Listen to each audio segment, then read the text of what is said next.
Welcome to Don't Whistle at Night podcast, where Navajo legends echo in the shadows. Darren and Dawn will guide you through the sacred fire of native storytelling, where the old stories breathe, the unknown walks among us, and voices, long hidden, rise to be heard. And remember, don't whistle at night.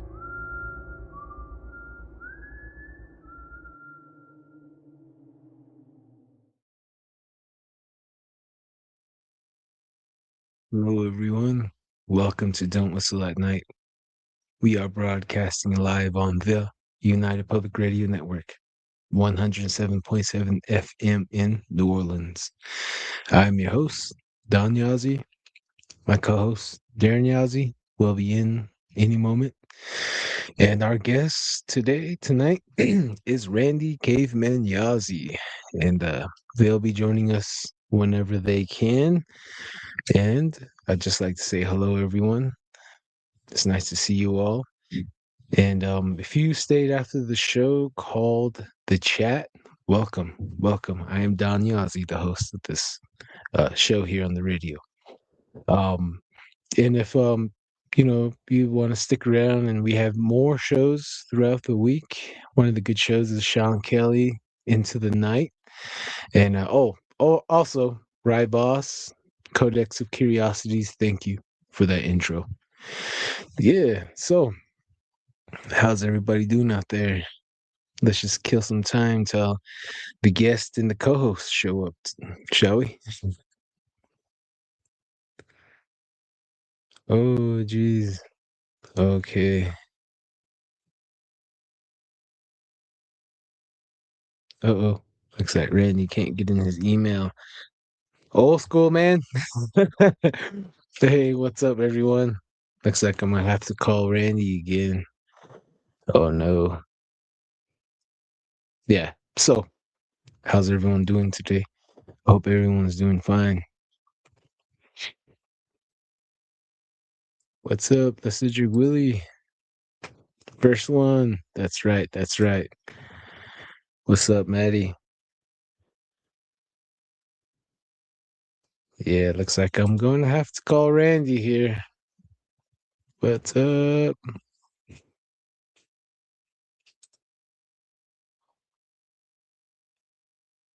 Okay. Looks like I'm going to have to give a call, guys. So, it's good to see you all here. Oh, geez.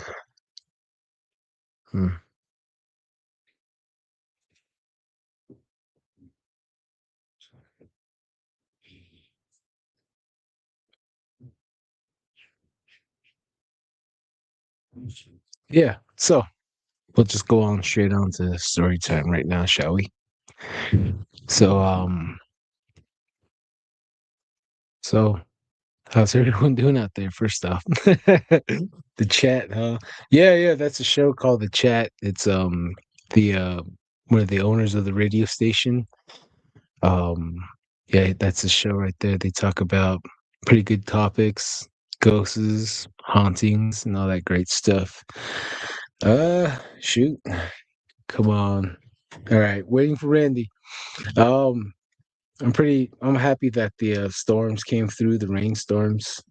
That put out all the fire. So thankful for that. And okay, hang on, guys. Let me call Randy here. Let's see what's going on. Yeah. Hey, how's it going? All right. Did you get the email? Oh. I don't know what happened there. So yeah. Okay. So yeah, last week we were out in Gallup, New Mexico with my teammate Lee, the Cedric Willie, and he hosted us. Darren and I, we did the episode there, last episode, and the night before that we ran around for a little bit out there on the strange side of Gallup, and we checked this one place where there's a reported skinwalker roaming around the shed, and locals also seen it, and it's one of our teammates' family's area as well.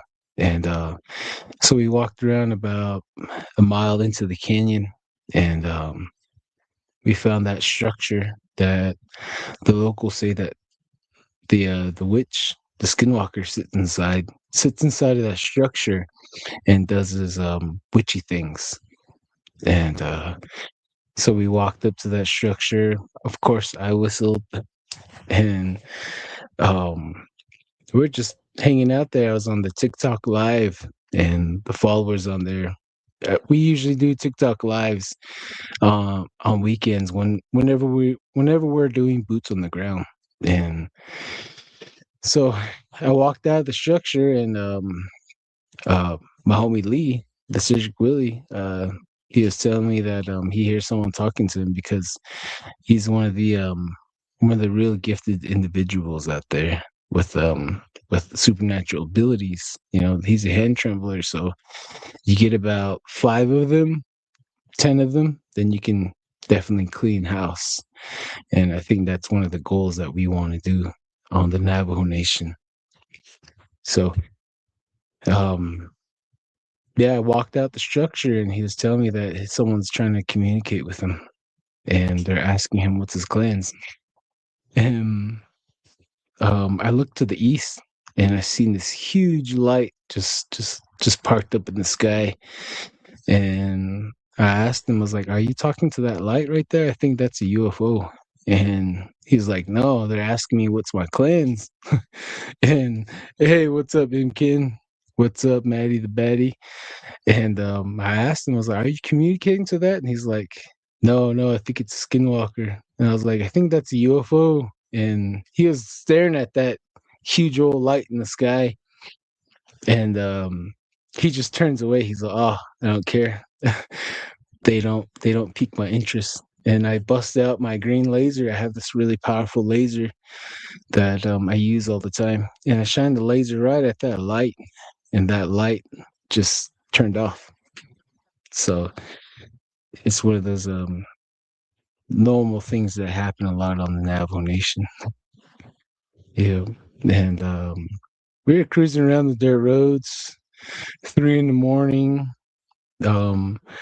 We passed by somebody walking alongside the road, and one of the followers that was watching the live said that they seen something on the other side of the road, which was on my side.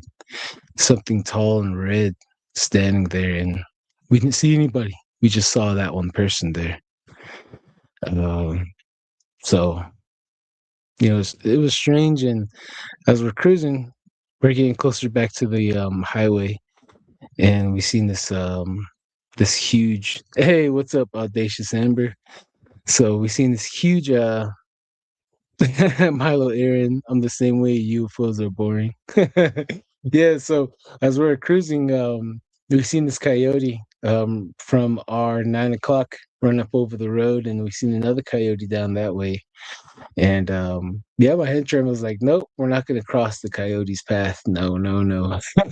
So we had to go and backtrack our way and go the long way, which is near Kit Carson's cave. So that's going to be another area we're going to investigate. So a lot of things happen down there in that cave that's pretty bad. That's really bad.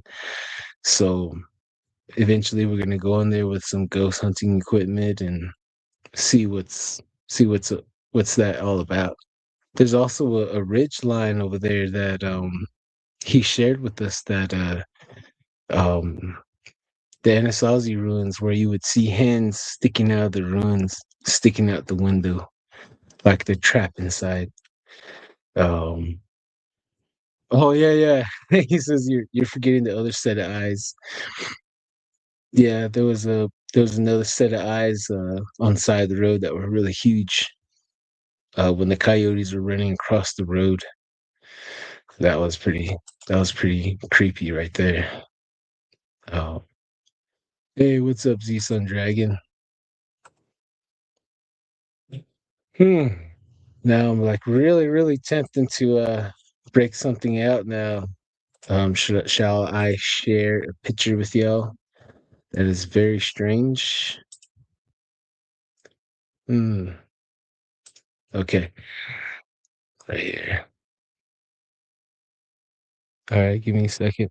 So while we're out and about in Monument Valley area, I had my night vision spotter, and my spotter is I'm panning the skies, I'm looking around in the skies and seen something strange, something that we could not explain. Hopefully this oh man, this one will not do justice. No. Oh hey. Hey. Can you hear me? I can hear you. Hey Yachts, hey Randy, how are you today? All right. Let me put. Okay. Oh, Are you good, Randy? hello. Oh, can you hear me? Can you hear me? Yeah, I can hear you. Oh, okay. Oh, it took me some time to get on the link. Yeah, it's raining over here with a lot of lightning in my area. Oh, nice. Wow. All that moisture we really need that moisture for sure. Yeah, and I have oceanfront property right now. Any of those horseshoe crabs come out the ground? Because I hear they come out a lot in New Mexico. Not here. They come out. I'd say about maybe 10 miles east of me, but they don't come out here. Oh, okay. We eat everything. That's probably why. Yeah. Eat everything and marry everything, huh? No, I'm just Marry kidding. everything, anything, and in between too. It's just we're all crazy over here.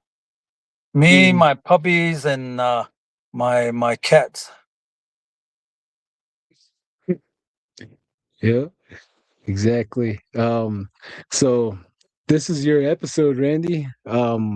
I I gotta go back. I forgot to go back to that last episode we had to just make sure we don't go back over the same topics. But I think I'll just let you talk about whatever you want to talk about tonight. Well, um, yeah, that's about it. And my encounters and what I think about, what I have found out, what I have researched, and just the knowledge that I have about. Mainly, it's the Bigfoot and the Dogman that, and in between cryptids that I know some about. I shouldn't say that I know a lot about all of that. So I think Mhm. that's what I'll be talking about. Okay. Yeah. And I'm chewing too right now. Excuse me. Biga. What would you like to start with? Uh, we can go right into the dog man. Like, what's the most aggressive encounter or story that you ever heard while investigating? Uh the investigation that I did was with my cousin. He lives about a mile west of me. And hey, Darren. Hey. Um, he had told me that he was working on his car, and he heard his little puppy just kind of like squirming and going. "Arr, arr, arr, arr," and he said he was leaning into the front end where the engine is of the car he was working on, and here he got up and he looked around. He looked at his little puppy, and it was just right by his side. And I went, or he looked to the left first, which would be to his west. And then he looked to the right. Just then he seen something, he says. At first he says, Ishit. And he said he saw something. And it kind of like made about maybe 3 more steps and went behind the RV that had his tools. And he walked kind of like trying to find out what it was. And he walked out to it, and it was walking, he said, about maybe 100 feet, 100 feet from where I was, he says. Hey, please come down here, he says. And so I went down there, and then he described it. And he says, this thing is like a werewolf, he says. And like we've seen, werewolves in movies down here on the res all the time. And here he said, but the thing about it is that the head was real huge and the body was a little bit skinnier, but more defined, he says. And the reason why I said it looked like a werewolf is that it really does look like a wolf, he says, on the facial area right here, just, I guess it's real big. It does really look like a wolf. And this is when I got there. And then here, and I told him, was it dark? Kind of like not really black, but kind of grayish. And it looked at you, and then it went down on all fours and started walking like a wolf. I said, and he says, yeah. It just looks like his curled leg, both his legs, they were like walking like a human, but his front hand was almost touching the ground. He says, so, but when he saw me, he got on all fours and he started to trot off fast. And so I said, yeah. And he says, is that the one that goes to your house? I said, yeah, that one. That's the maybe the same one, but kind of like looks the same. I said, you described it like that. And he says, I almost threw up my heart, he says. And then I just kind of like recaptured my feelings, and I just looked at it, and I was going to run inside. I don't know if they always say that if you run from an animal, then it's going to run after you and eat you, he says. And we both laughed about it. I said, yeah. I said, so what did it do? And he says, well, it kept looking at it. It had a span of about maybe 200 feet from the time it walked up, that being 200 feet to the time it went down. And I kept looking at it, he says. I said, does it have a tail? That's the one I don't know, I said. He says, well, it's a short, stumpy tail. That's what I noticed, he says.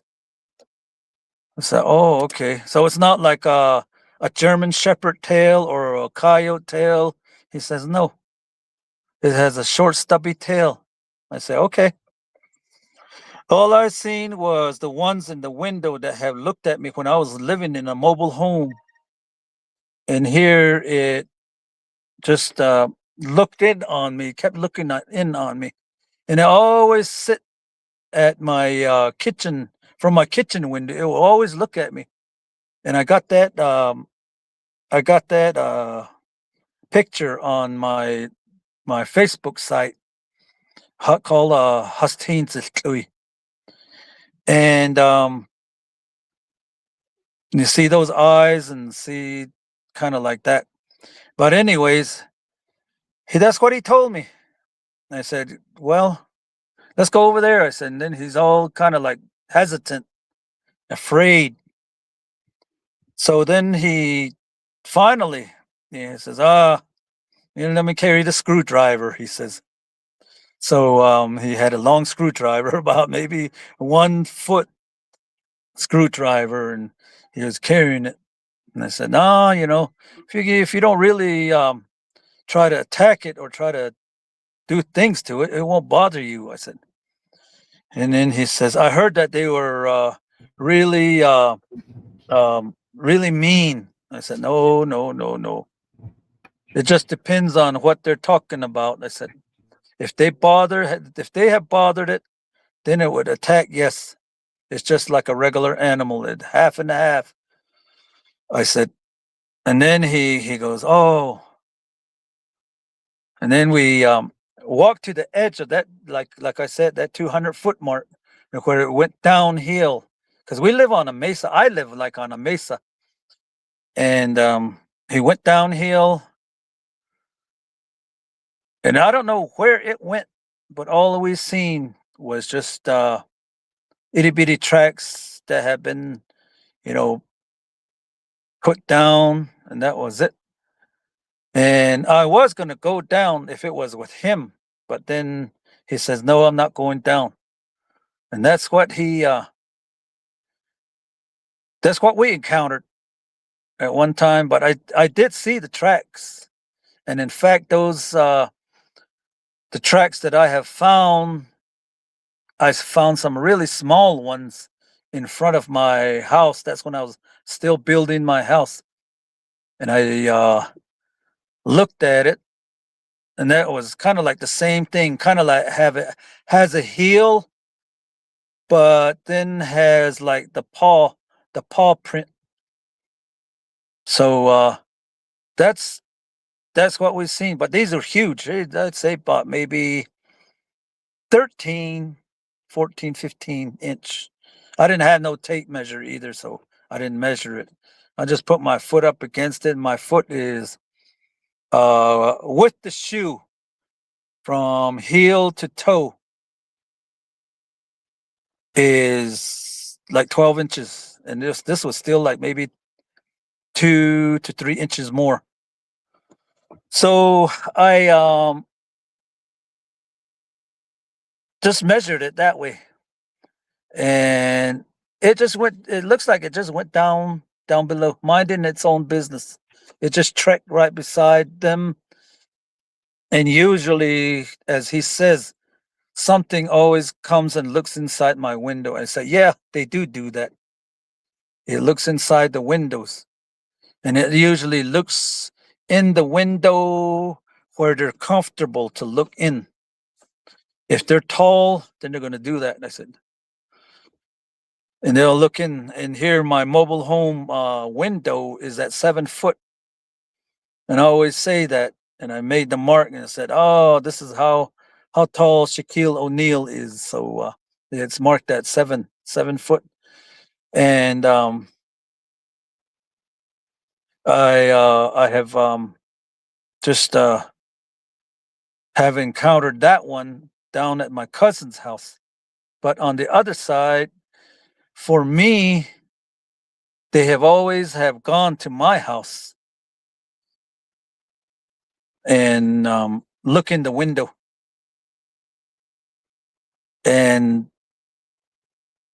jiggle on the door, the doorknob, and then that's what they do. And then or they'll go around. But all of a sudden, this is where it kind of like goes into the spiritual realm.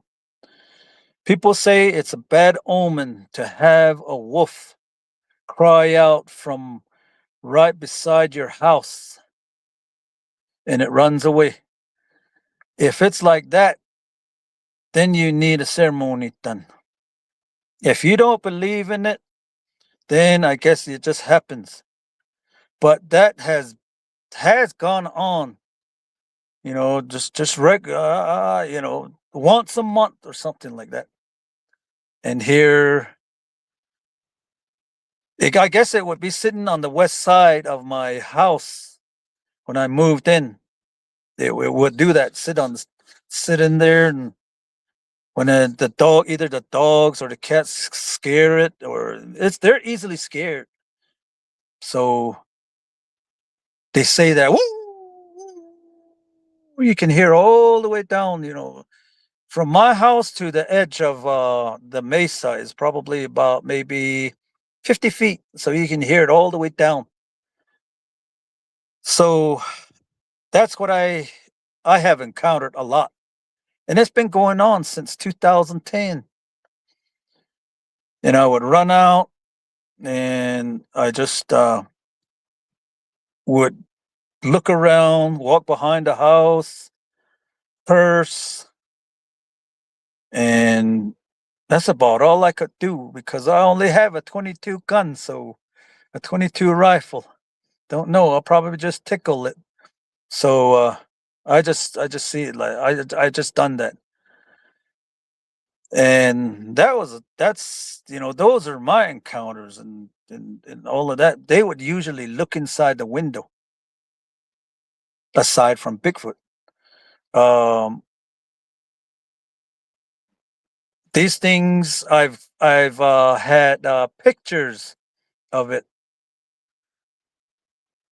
and some of them they would like kind of.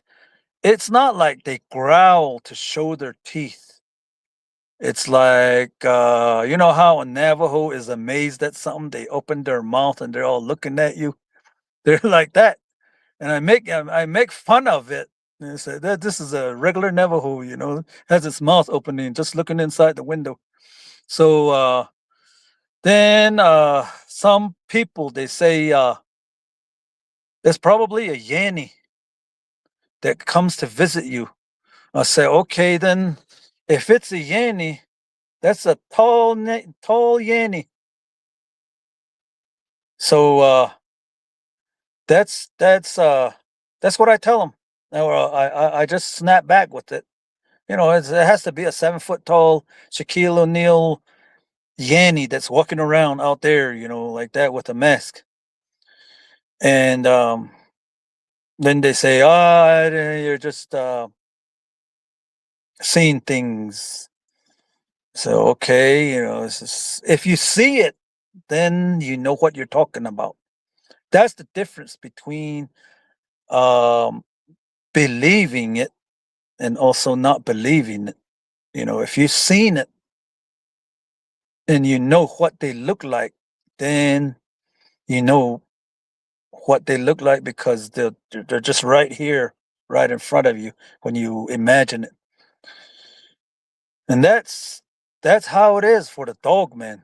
And those are the main ones they call ma'itso. That's what I mean. That's what I notice.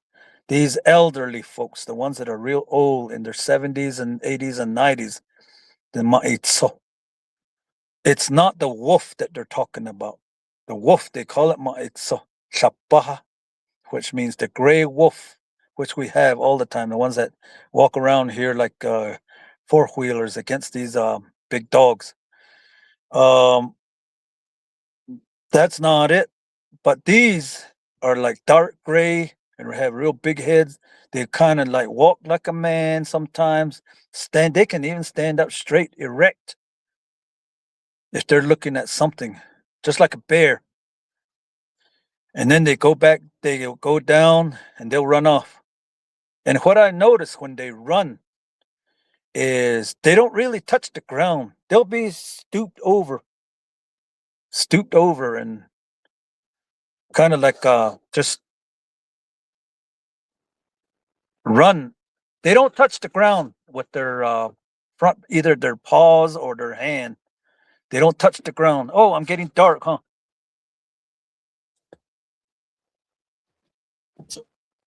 Oh yeah, just a little. We can still see you though. How about now? Yeah. And so I don't know if they touch the ground or they don't. But what I have seen is like their hands are like they're like folded like this, and they stoop and they run real fast like that. I tried it and I scratched my nose, like, so that's very hard to do. So I've done that. I try to reenact what I have seen, and I always say, I only talk about the things that I have seen, and then all of that. And so I just did that, and like I said, I hit the ground and all that. I try to reenact the whole situation when I get home. And then whoever sees me are like, oh, what are you doing? You're trying to act like a monster or what? It's like that. So they've they would make their own decisions on it and all of that. But then other people, they would come in, hey, come check my house. There's this thing that keeps coming around, stuff like that. I said, what do you want me to do with it? Don't you have a rifle? And you say, yeah. Well, then shoot in that direction. Yell out first. I shoot first and ask questions later. So I tell them that. And some of them, they don't come back. Some of them say, hey, we need your presence out here. So that's the encounters. But way when I was young, we used to bet. Me and my cousins, we used to bet. You would say, there's a maitso that made a house again on a certain side of our field, just a mound, and it's lane under there, and this will be like maybe right at noontime, and in the summertime, and here I would we would bet each other who can touch the hut that it built, and here. Some of them, they would just say yeah, they act all tough, but then when they go down a certain way, then they just turn around, they come back and say no, I don't want to be eaten. But then the people, they'll be like tell Randy he's real fast, he's like a horse, and he says that Speedy Gonzalez is jealous of him because he runs so fast. So they would tell me. Then I go over there, and it'll be on like this is in Arizona, in mini farms. Here there's a wash, and the drop is like maybe 7 feet, and here maybe 8. And here they would just put some money together. I would tell them, hey, $5 from each one of you, and then they all place their bets. And then they tell me, you have to touch it, shake it, or make it say something. I say, okay. Then I kind of quietly jog over there, bing, bing, bing, bing, bing. And I don't make that much noise until I get there and I see it. And it's usually like just laying down, like in a fetal position.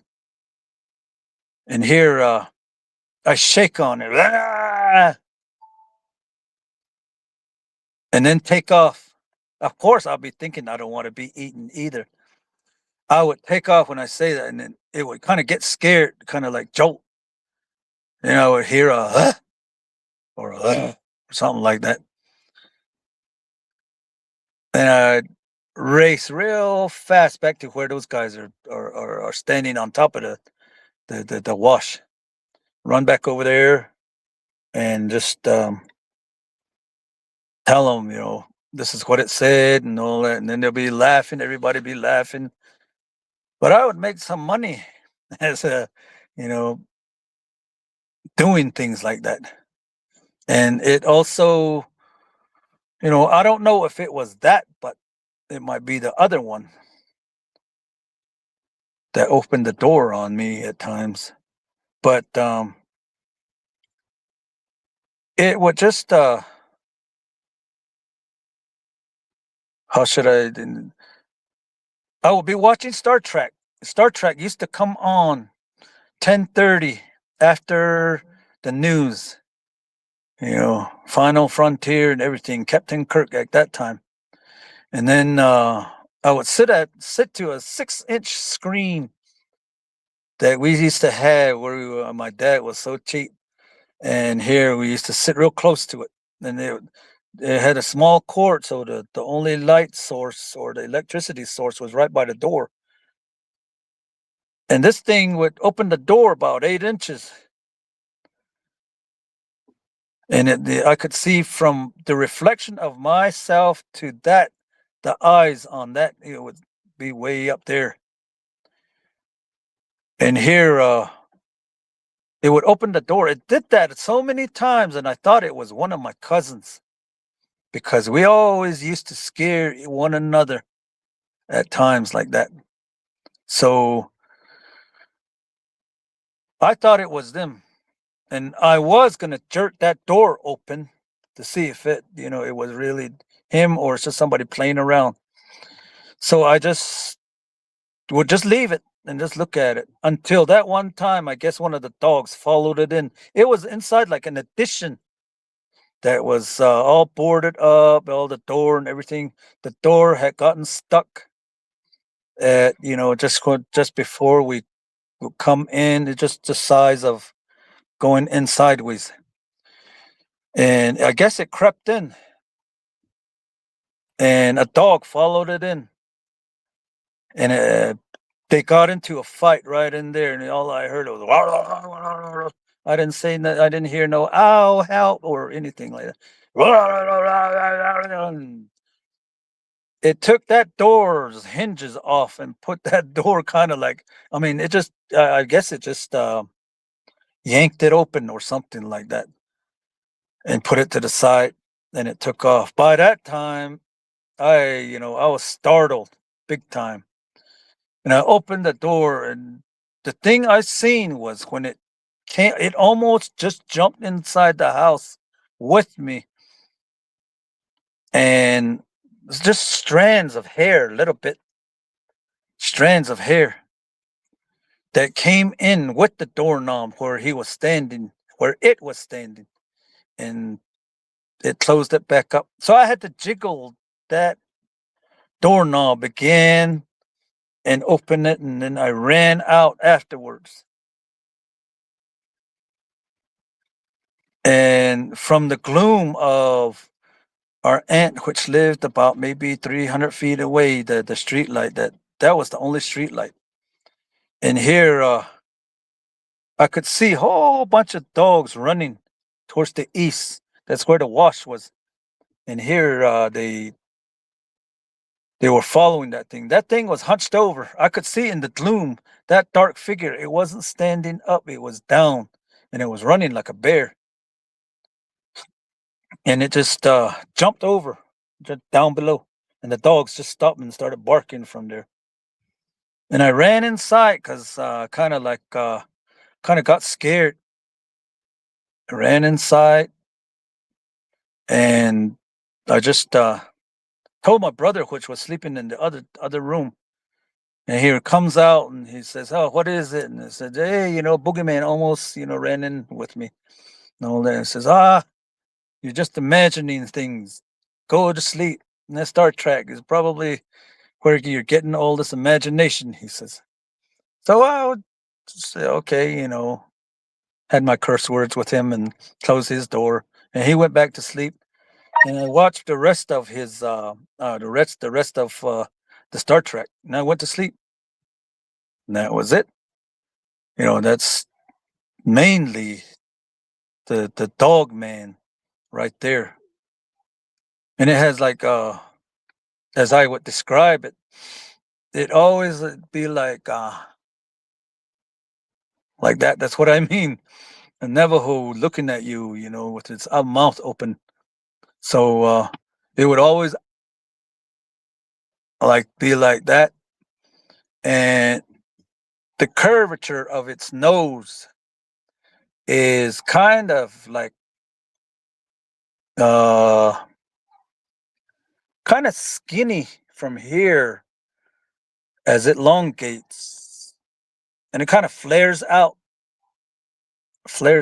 at the tip. And the teeth, I only seen the incisors. That's it. And that's captured from my window. And also the hair. The hair would be kind of like just how I don't know, I forget what the heavy metal band is called. Remember Slash is in there? Slash, the way Slash's hair is, it kind of covers his face, kind of like right here. And then it has all the hair on it. But these dogmen, they don't wear hats, like that. So they, they that's what I see. That's what I have seen. And it's like, wow, this is something different. And the face, the jawbone is kind of large, kind of like just like a big wolf with a piggy nose. That's the way that I have seen that, with the hair like Slash in the old times, when they were playing. I'm not really into music, so I forgot, but I used to jam down on that band. But anyways, that's what I have seen, and that's just on Dogfoot, Dogman. So that's about it. Got any questions? Oh yeah. That's pretty descriptive right there, and I got a good imagination. Thank you for giving that out there, giving that information out there for us. I got a question. How many investigators overlook because they ignore indigenous knowledge on the Dogman and Bigfoot? A lot. I should just say a lot. I wouldn't give no numbers on it, but there's a lot. Meaning that they don't believe it?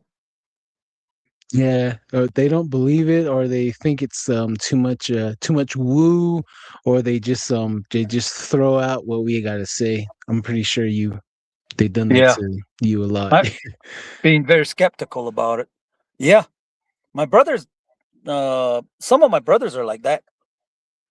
I got a big family, so my older brothers are the ones that are like skeptical on it. You're just seeing things, they say. You're just saying that just to get attention.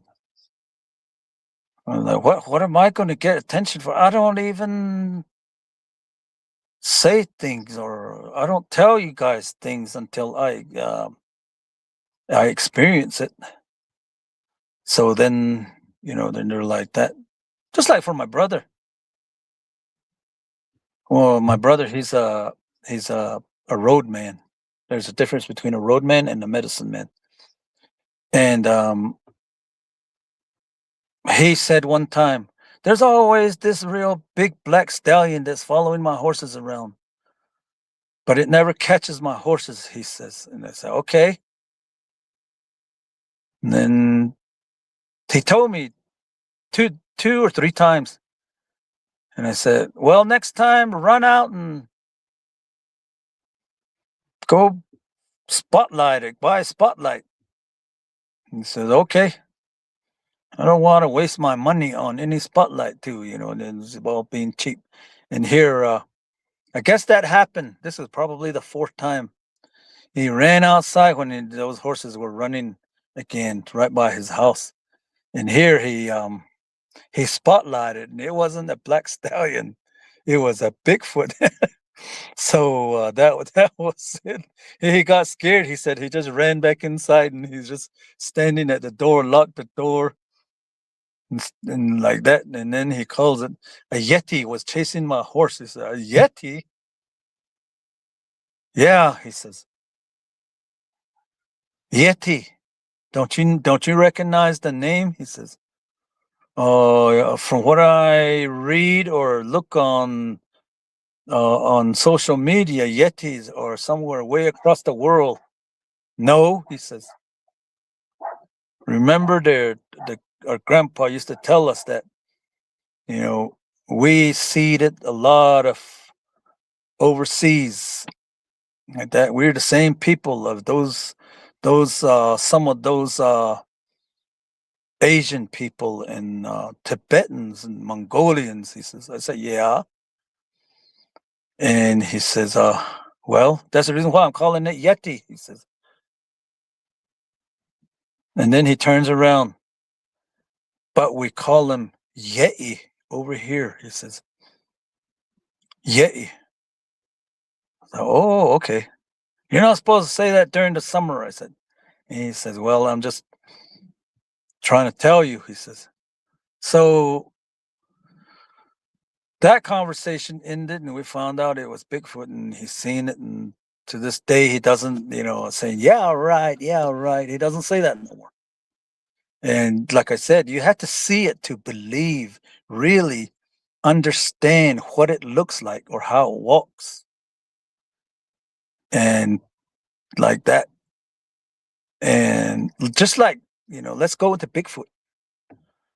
Bigaya. Bigfoot, they used to live down below where I live. It's called Chaco Wash. And they used to live down there. And they used to kind of like go up and down, like migrate here all the way down to where the Chaco Wash goes back into the San Juan River, or all the way up to APS generating station. There's that Morgan Lake that cools down the generator, and I guess some of the water that they don't have no use for it. They kind of have let it go through the spillway, and they go up and down. And when they need to have a laugh or something like that, then they come to my house. And they're the ones that were, a nuisance. It was like this young one, real young one, which I thought was a dog laying down. And here I lassoed it, but it moved so fast that I only caught its right foot. It sat back down just like a human being. When it turned, it was laying down like this. And when I lassoed it, it went through the lasso, but I only caught the foot as I dallied up over here, I only caught the foot, and it sat back down, and it took off the rope, and it took off again. And I was standing there. And I was saying, what the hell was that? And when it took off on foot, on two legs. But it was still small, about maybe 4 foot. That was the one that was stealing my 4-way horse corn.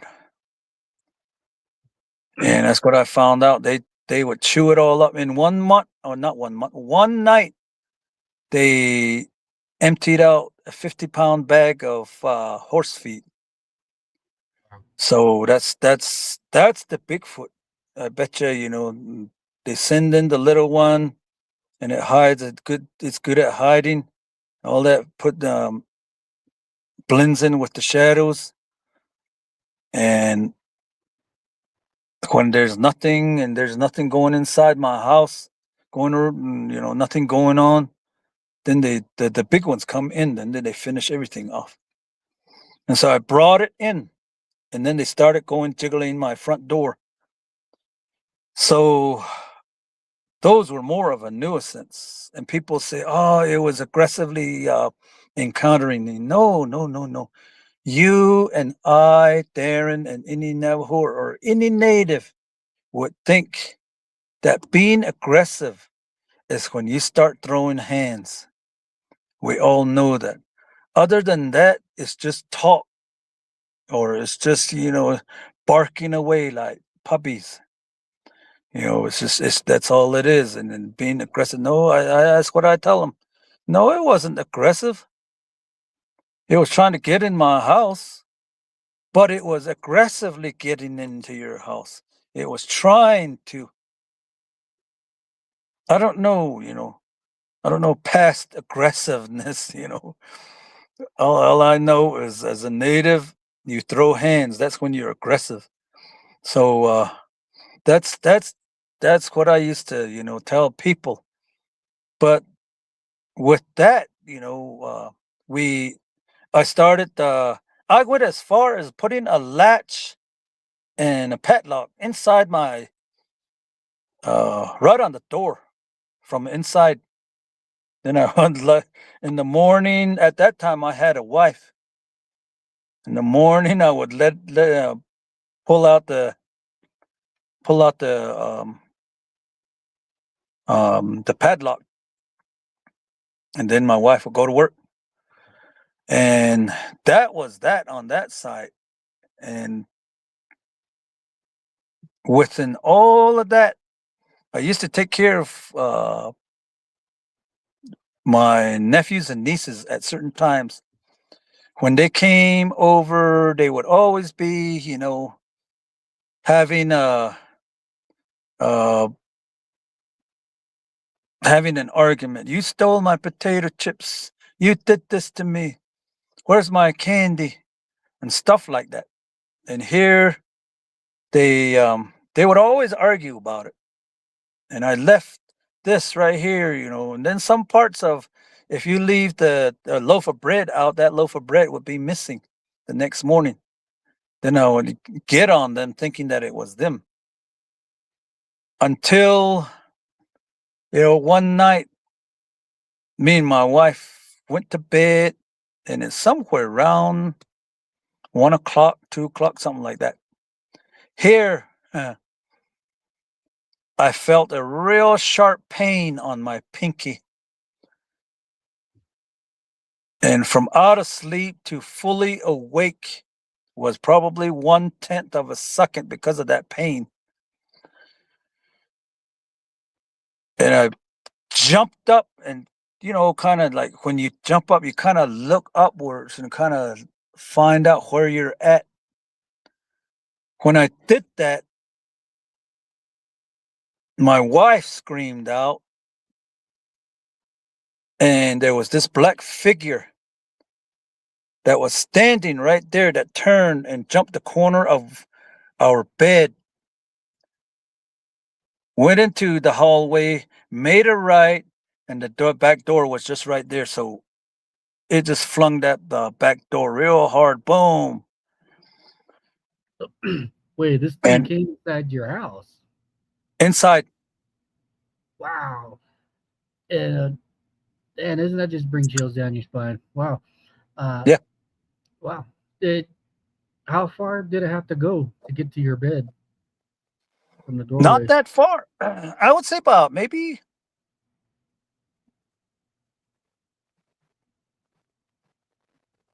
12 to 15 feet. Because our bedroom was right by the back door. Mm. And it just, it was standing on the north side. The bed was east to west. Elongated. And here it jumped. It was leaning forward. As I've seen it, it was leaning forward to the west. What you call like this, it's standing like that. And when I said, "Ow!" Yelled out, it turned around, jumped the corner of that bed where the entrance to our bedroom was. And it made a right about maybe 3 steps. That's where the back door was. 3 30-inch steps. So it was like, do, do, do, do, do, do, do, do, do, do, do. That's what I heard. And it flung that door open. Boom, boom. So was this thing hunched over compared to a house? If it was standing up straight, it would have to hunch down to get through the doorway or anything like that?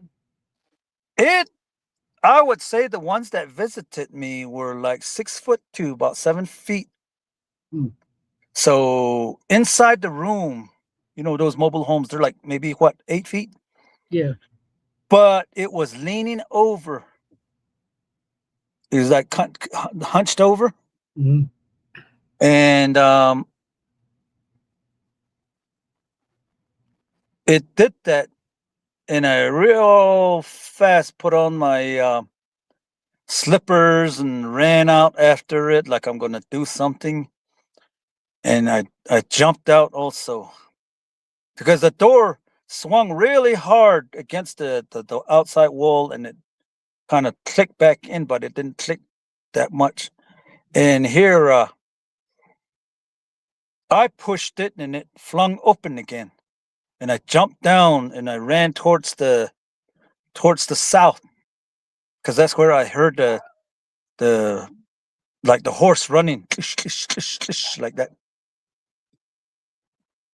Yeah. Oh, before I lose service again, these footprints that you mentioned about the Dogman,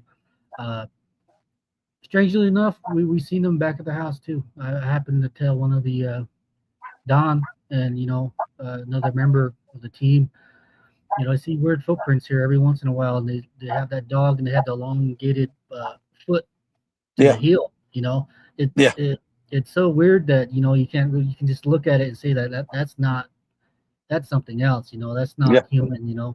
So and even strangely enough, where I live, there is a wolf sanctuary right there, Candy Kitchen. So you did mention that, and so in these Candy Kitchen, this wolf sanctuary is about maybe 4 miles away. But on certain nights, you can hear them howl. So, well, that's a weird coincidence too. Tell me, what other?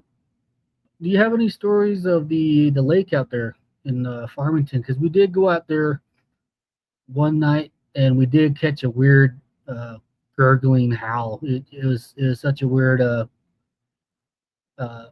sound. We caught it right when we got off TikTok Live is when we recorded it. When we were at the launch party for the magazine, we did mention that to Jose. Shout out Jose, you guys, man.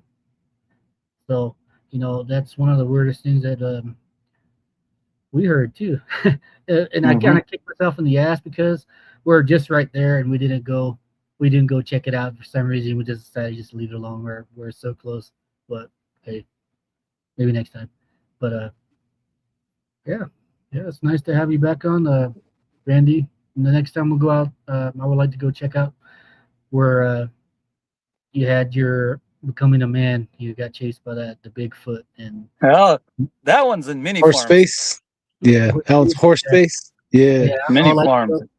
Some of these areas I would like to go, especially where you and your brother got dragged out of the house, and stuff like that. I would like to check them out and pull some measurements and stuff like that. Not to be a nerd or anything like that, but just it's good to have a good picture of where these events happened.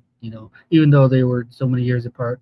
So even would like to go see where that Dogman's house was. Check out furniture. So maybe I'll when we get the time, I'll show you guys. And if there's remnants around, you'll see it. And if there's anything that we can find out there, then all of that, then we can find it too. But like you said, it's been so many years, and it's about 40 years, and it's like that. And so I just look back on those sometimes. They really The ones that live down below, I watch them sometimes. Sometimes I just crawl on my house and sit at the tip. And I have those 2070 binoculars. So it brings them real close. So I watch them. And you know how when grandma is in a hurry, she's not going to sit down and flip the fry bread over. She's not going to do that. She's going to stand straight, but only bend at the waist and flip that fry bread. I noticed that these Bigfoots, they do that. They bend at the knees. Not at the knees, at the waist. And they pick up something. And then they walk off. They really act like us. They really, in fact, I always think we probably have picked up on those as we're, encountering them.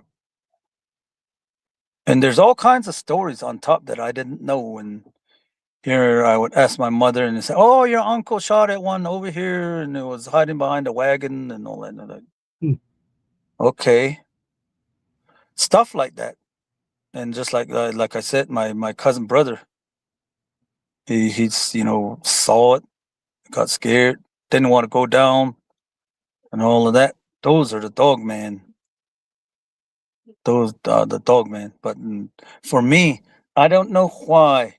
I just think that I moved to where their trail was, because where I live from the Chaco Wash to going towards the San Juan River is a narrow access, kind of like it moves in like this, and I just seem to live right here. So I just think that I moved to where their traffic was. That's why they would come and visit me. It would always be at night.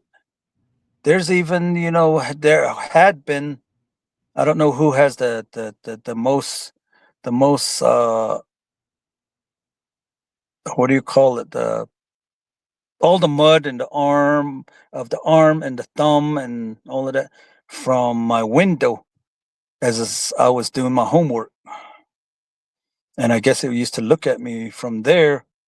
And I would just hear at that time I had a husky. It would just howl all the time. Then I would go outside and say, "Hey, go to sleep." And it wasn't afraid of anything. It was a kind husky. So I bet you it pet it and all of that too. So it would just howl. Those kind of things, have happened around my house.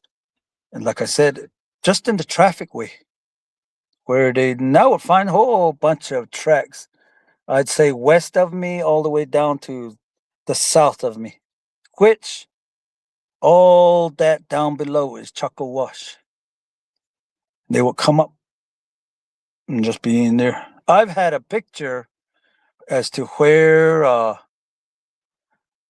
there was one I put my motion camera at the window. And here there was one that was sitting away from my house. There's a little one that's, I guess it's playing because it was, like that. And this is all in the dark. But, I don't know how the camera caught it. These things were much darker than the dark. And there was another one that was sitting like you're sitting out there on the beach with your one leg bent up and other one straight out, and with his arm backwards, like kind of leaning back. And as I looked further left, I had a big white 4-wheel that was at 6 feet on the cap top, maybe even more, a little bit, 6'2".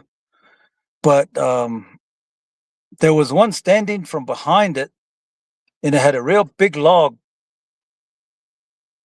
that it was holding, it was holding. And it looked it made my truck look like a little toy. It was kind of like from midwaist to the chest all the way up, and it was standing right there holding the whole big bark or something that it had.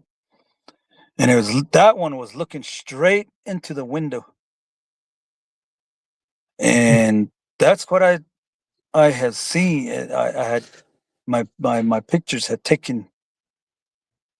And then another one, which this was, I'm not good at photography, like I say. I put my motion camera straight against, kind of like 2 feet away. 2 feet away.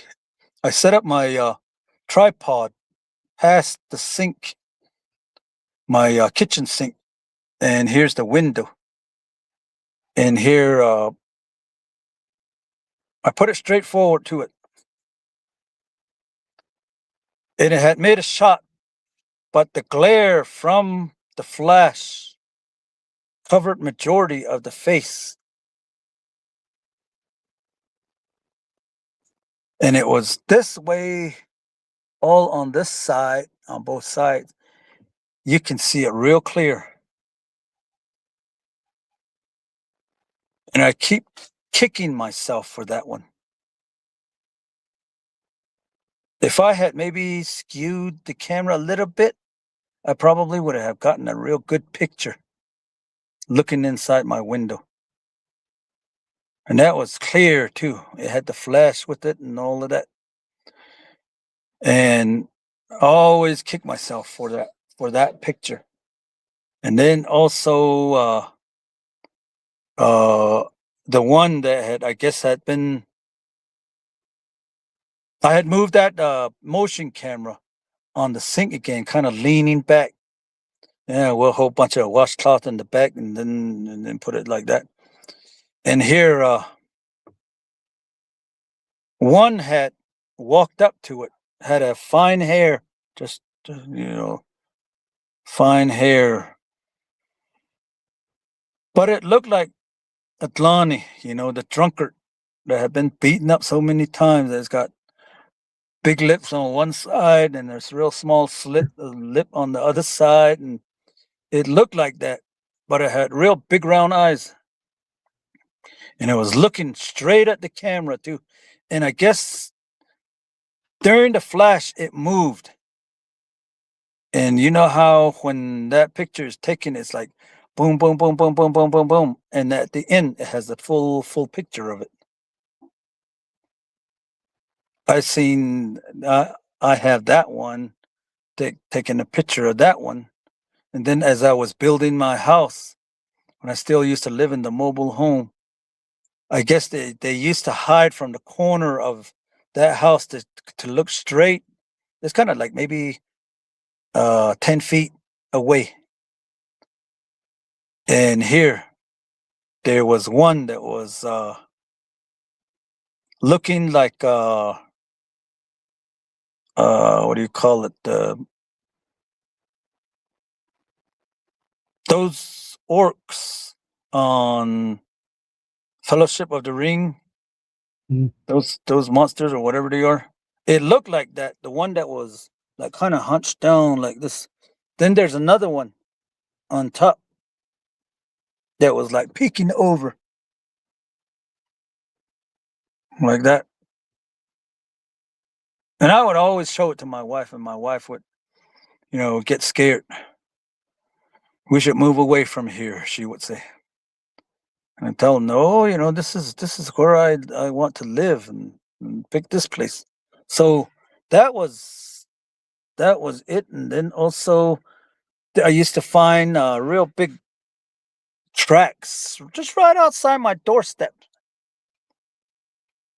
And then that one time it had, I guess it cut its hand on the trimming of the mobile home, and a whole bunch of blood spurted out on the outside wall. in the morning when I walked out, I could see all that blood right there. But I could only see tracks leading away, the droppings, and it went from my doorway, which was on the north, all the way south.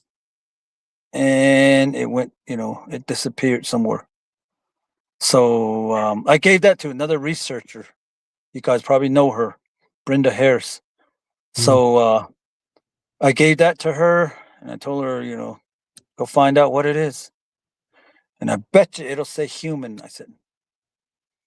And I don't know what she did with it. I never heard back from her. And she has her own thing going, and I'm just over here. And we don't really keep in contact anymore because she, like I said, she has her own living to do. So myself, I found that out and all that. And then when I erected the walls of my house, man, it used to stink like roadkill in there. Because at nights it would get cold, and I guess it'll traffic in and then stay there. I don't know how many of them will come in, but it used to stink. And then I would let it air out, finally put everything up and put the doors on there and locked it up. So that was it. And then, just all of this, that was happening constantly for about 10 years. And I started to go out. I say, I don't go to you guys' house. I'll be talking away when, I'm out in the field. I don't track you guys, or I don't bother you guys at your house. How about I start doing that? And then I would carry a kind of like a big stick, a 2-inch big stick. I'd be walking like Moses or something like that. And then be going that way, going down to Chuckawash. And before I would approach any kind of like a tree or something like that, I'd take a picture. And here they were, 3 of them, all looking out, daring me to come to them. And I used to have this half German, half coyote dog, female. She would spot it too. And she would always bark at it. And we would run over there. They would take off. And did that. And then one turned around while the other 2, they were still running. And they were like mid-size, about 6 foot. And I whacked that branch real hard on that tree. And I whacked. And that thing, that scared it. And it took off again. And then I noticed, I was feeling like, that's what they do. They tap on wood, they knock on wood and all of that. So if you really whack it, then that means something different. Either they be doing location or keeping an eye on you. And that's why those knockings are occurring. These are the things that I started to find out as I was following them around. This was all around, my house, all of that. And when I went to mini farms, me and my brother, we slept in the hogan that's still there. Here we got the door jiggled at night. And he says, "What's that?" And I said, That's your buddy Bigfoot. But I just said, that's Husteen, meaning I call it Husteen, the hairy man from the mountain. So I just called it Husteen. And he says, go out there and chase it away. He says, how about you? Stand behind me, hold me. If it grabs me, you grab me too. You'll be holding on to me. And when I yell out, you just yank me back. So we did that, but all we heard was just clish, clish, clish sound of the foot, like that. In mini farms and in hogback area and mini farms area. That's where all my encounters were. So all of that, even when I was going to school, that's another thing. My buddy, he used to stay at my house, and he says, "Hey, there's somebody looking at us with a mask from the window," he says. I say, "Oh, who's that now? I'll be looking at the window and nothing." And then I start doing my homework again. He says, "There it is again." And he's just laying on those roll-out beds, those roll-out mattresses, and he'll just be looking towards the window. And that went on for about maybe a week. And I said, "Well, then, if it does that again, let's get ready. Leave your shoes on. I'll leave my shoes on.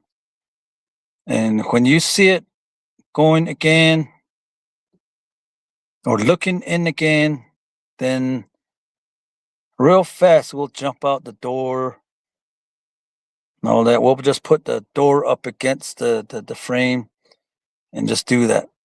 Plus, the addition door was already jacked up, so it was all one big hollow door. Anyways, that happened, and he said it again. It's looking at us from the window again. I said, "Are you ready?" He says, "Yeah."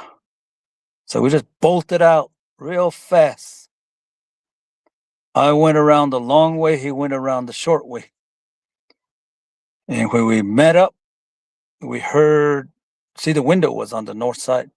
We heard that clackety clack noise going towards the northeast where all the bushes are, going that way. And then he asked me, if it was your cousin, because I know your cousin is the one that's real good at good at scaring people. If it was him, his house is towards the west. Why is he going towards northeast? So I don't know. And then I told him about something almost jumped inside the house with me. So he got scared and he moved off. Like, I just kept trying to tell him, "Hey, stay with me." But then I forgot about it after that again. But in the morning times, over there in mini farms, we would have the door open, wide open, like that. And then when somebody like my sister comes in, my sisters, they stayed in a different room, all locked up, and you know how women are. Get all locked up and tucked away. But when they come in, they're like, "Oh, it smells like the roadkill. What'd you kill?" "Nothing. I just went to sleep." "Oh, it's probably your feet," they say. And I was like, "I clean my feet. What do you think I am?" And all of that. So we used to say that. So after all these events, did you ever think about laying a trap for them? Not to sound so home alone, but just put a hot piece of current on the doorknob or anything like that. Do you ever think about doing anything like that just to make sure? I I put a long time ago when I was taking automotive in high school. They showed me how the points work. They used to click together like that, and that's how it created spark. It went from one side to the other, and that's how when the spark was made, it went to the spark plug. That's how it was made for it. But then my auto shop teacher showed me how to use it and put it on a door, and I connect that to the battery, and every once in a while, I would turn it. I would turn that distributor, and it would go tish, tish, tish, tish, tish. And then at one time when I did that again, I guess it was starting to hold on to jiggle the door. And it went, and then it went, ah! And then it took off. I got scared too. I was startled, like, what the heck? So then I just ran over there, opened the door, and that was it. Nope, nothing. Hmm. Then and I did do that. And then for this one, I never did, but I did put like um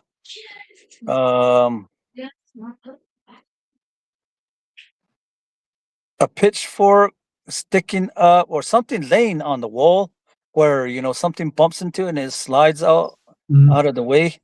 It makes that sound. Or I will place an apple. I used to have a 9-foot T-post on the east side of my house, and here I will put an apple way up there. If it's taken, then that whatever it was, Bigfoot, Dogman, lions, tigers, and bears, and then if it was missing, one of those was around. Usually it's Bigfoot. So I used to do that. And that's how I knew that they were around. But other than that, I would just run out real fast, yelling, ah,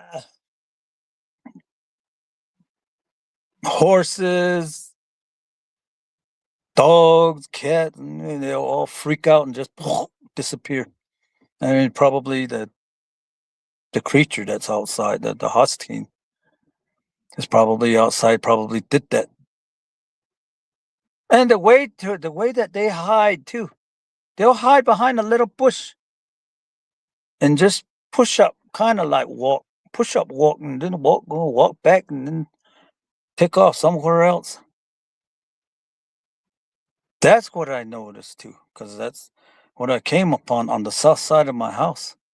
There was this real big, tall husky that was standing right there, and then all of a sudden it jumped down, and I was looking at it.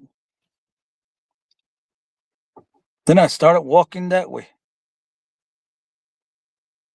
I walked up to that little bush, and it was already way at the edge. That side on the south side is like longer, about maybe 500 feet. It would stand up over there and take off down below. Or at night, I would walk out. I used to have some firecrackers too. Those black cats. Throw it outside. Then when the one starts to pop, that's when I yank the door open. And then there'll be like maybe 10 or 12 that pop at the same time. And then I just say, if I catch you, I'm going to boil you underground. I'm going to steam you. I bet you your meat tastes real good. I say that all in Navajo. I say that. And then they would, I would hear nothing. In fact, I started saying that more and there was nothing. So I started to, kind of think that they probably do understand us. What we talk about, all of that. AD. Andy, we got a question from Carla Washington, 3069. She says, Caveman, have you ever seen a centaur? Centaur, no. I never seen a centaur. They talk about it across the river on the other side, on the north side of the San Juan River. They talk about it, but I've never seen one on this side. Mm-hmm. And we got another question from Gerald Benali, 8722. Caveman, what time of day or night do you typically see them? Towards the evening, sometimes, when it starts to get cool. One just so happens to walk way on the south side of where all the bushes are. I've seen one couple times. Other than that, it would be somewhere around from 12 o'clock to about 4 o'clock at night. So, what makes you think this area is so, odd? Such an odd area. They got so much stuff going on just in this. It's almost border town, between Farmington to Shipra. So, they got your Centaurs on one side, your Bigfoot, your Dogman. I think they even mentioned little Little trolls, people, yeah. little people, yeah, you name it. Gargoyle. Gargoyles. Gargoyle. That's my next question. But go ahead there. Sorry. I remember reading something about a large UFO incident that happened in Farmington. It's been maybe for my father's time, but I think it was written in the newspaper. You ever hear anything about that mass UFO sighting in Farmington? They always say when I used to do roustabout for one of the companies in Bloomfield, every time we went to Aztec, they would say, "Oh, that's where that UFO crashed." And I trying to look over there, like, where is there, like one is still sticking out or something like that, part of it. I'd be trying to look over there, nothing. But they always say that right there, always the same place. Everybody knew about it except me. Is this place open to just the community, or is it blocked off nowadays? It's open, but the rangers will discourage you from being there.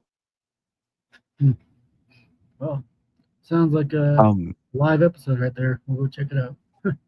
Right. Before we get into the gargoyle question, we have a question from Robert Montoya, 9996. Caveman, any S. Walker stories? Yenad Loshi stories? Oh man, don't get me into those. We're gonna sit up all night with that one. All that. Maybe we'll save that for later. We'll save that for later. I was gonna bring that up about that one. The cave that we went to earlier. It's kind of it's notorious in its own right. We did capture something going out there. We talked to another Bigfoot expert. He called it an alien. Like, what the heck? Like, I don't know. Well, I don't know if you've seen that picture, Randy. I'll send it to him. I'll send it to him.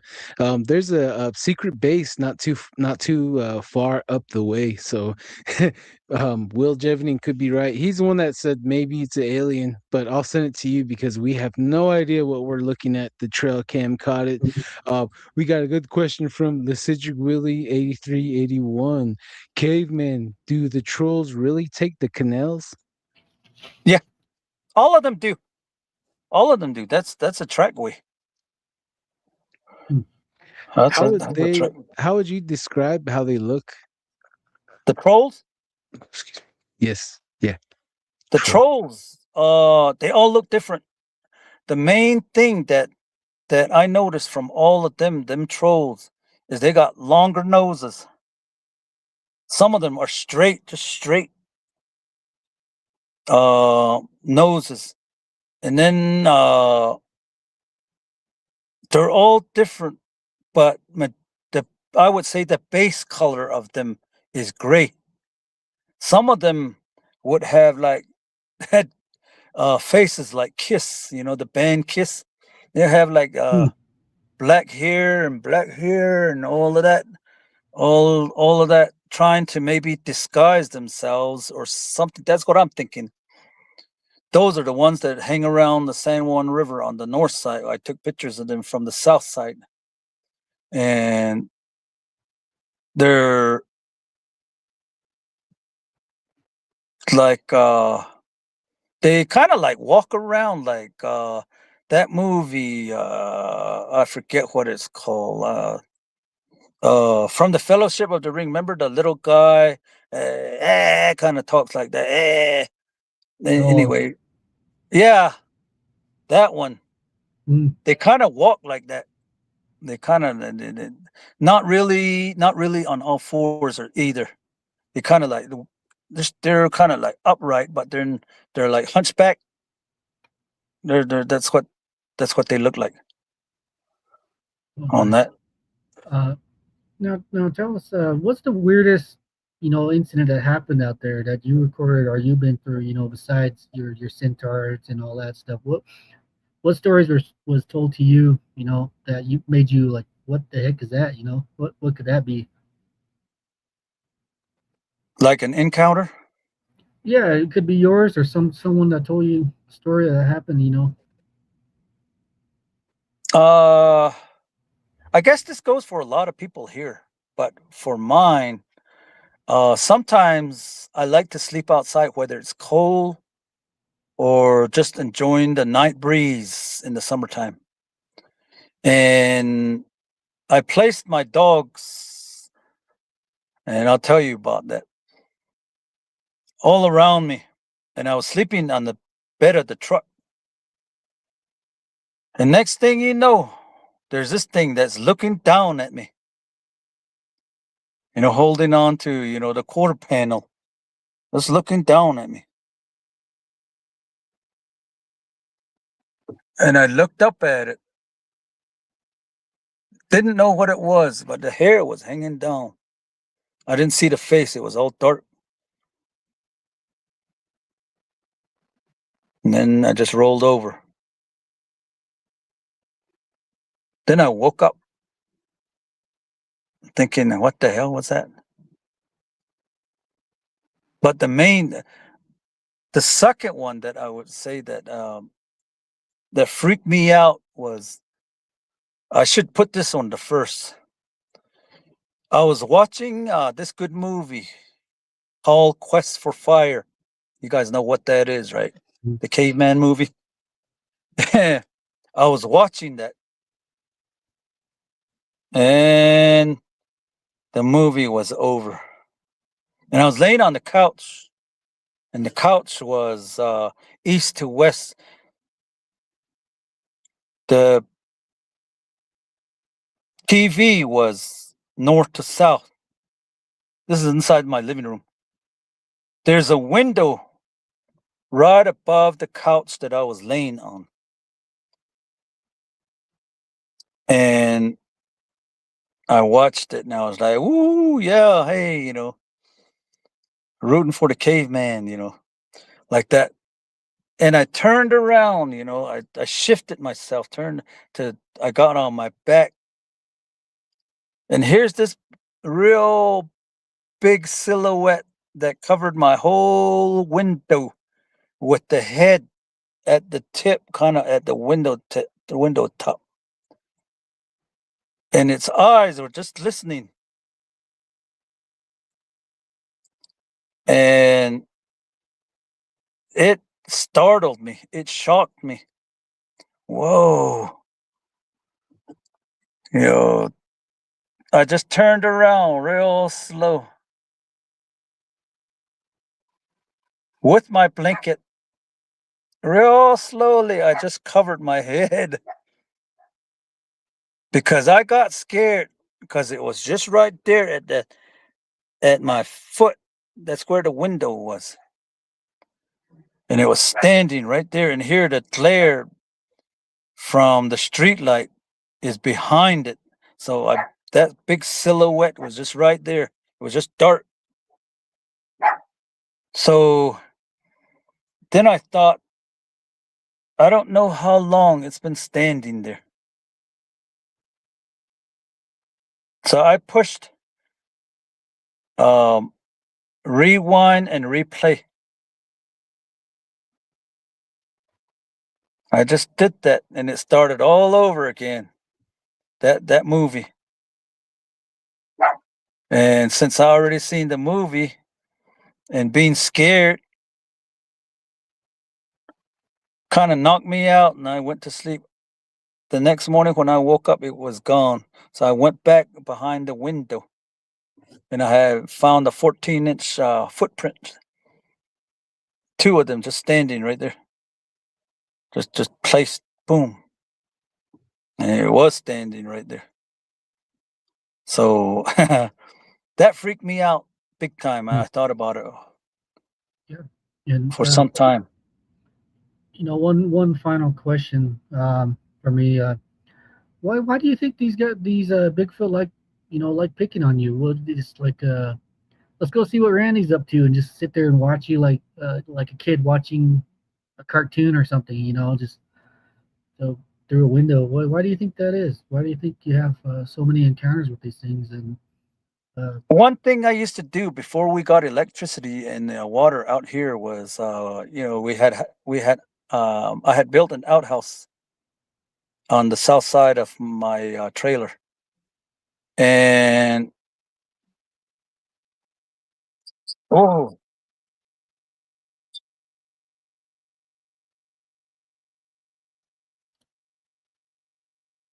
we lost Randy right there. Oh, maybe his phone died, huh? Oh no! Oh man, another cliffhanger, dude. Another cliffhanger. Man, you gotta leave the audience with the pull out the thread right there. Yep, pull the plug on us. Just left us in time. Well, hopefully he comes back on. Yeah, I guess that'll be a part 3, huh, to that one. But wow, I know Randy. He got a lot of encounters, a lot of interesting stuff to talk about, and can't wait for the Skinwalkers. We haven't cleared the plate yet. So we have never heard. Yeah. We only heard one story, Skinwalker story. He told us that's when he was on investigation, cross paths. That was it. So we don't know what he's gonna share with us on that. So I'm kind of excited. Yeah. So when he tells us, you guys will all know. So the reaction that we give you guys would probably be legit. But he did warn us. He did warn us when we first met up with Randy. So. Hey, still a good show, man. I freaking love it. Oh yeah. This happens. Yeah, Farmington is an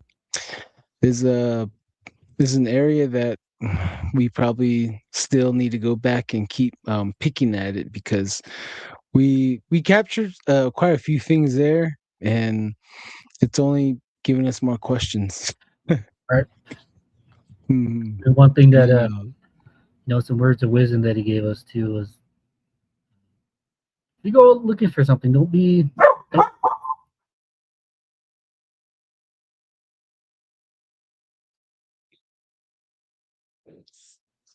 yeah, got the dogs there. Oh, there you go. So one thing he told us was, you guys go looking for something, don't be afraid and don't be intimidated till you guys find something else.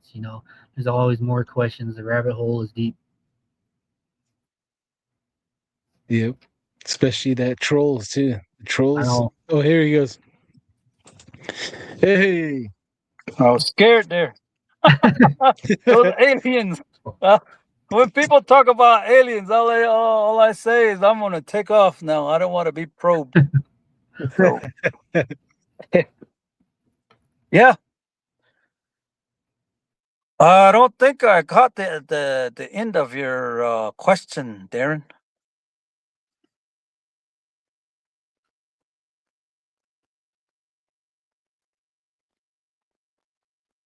Oh, Darren, you're on mute. No, kind of slipped my mind out there. Kind of got lost away. Just a little excitement at the cliffhanger. So, tell us, Randy. What do you think about the people that listen to you? I'm pretty. You got a pretty good. You're pretty much a celebrity. I know when we first met you, Don, he was really nervous. Like, wow, meeting a legend right here. What do you think of yourself when people think of you like that? I know I met one, the Paranormal Rangers. It's really exciting to meet someone like that. You watch him on YouTube and you see him on TV, and then you see the guy eating Chinese food like a normal person. Like, what do you think about that? How do you picture yourself when people come up to you? The thing I always have said is, if the Rangers get involved, then I will step back. All of that, which they did. I really commend both Rangers. I really commend them on their research, and I really enjoy what they have to bring forth also. Mm. And it's somewhere where, I would tell a story and they might not know about it, or they'd tell a story and then I would not know about it and stuff like that. But majority of the things that that we talk about, myself and the Navajo Nation Rangers, they they're like together, because there were a couple rangers that used to come out here and investigate my area. Where did it go? And then the fish and wildlife guy will come out and and all of that, and do their own investigation. They wouldn't tell me what they found, but they would do their own investigation, maybe based on their own findings and all of that. They don't want no somebody filtering in or anything like that. That's what I figure. But I really do commend on them on it. And like I said, I will back off when the Rangers come in and start to investigate these things that are going on. And they're doing it. They're pretty good about it. And they use science to do their investigations. I use the traditional aspect. Think twice, or always be on the upside of what you think's going to happen, and stuff like that.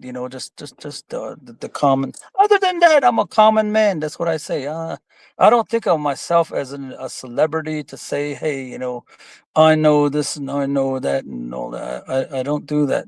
As you guys know that, I don't boast myself with these things, because like I said, if you see it, you will know about it. If you don't, then you won't know about it. That's the difference between myself and other people. And then, like I said, I've had my skeptics. First comes my family. Oh, you just saw it, and you think you saw it, and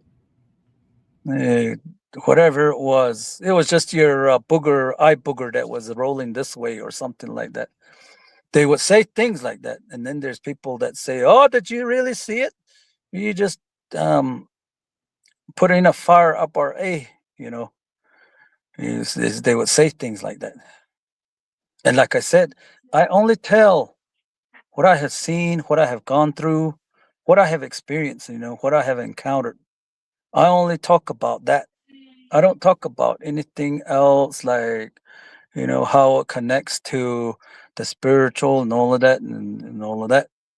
And then that's the thing.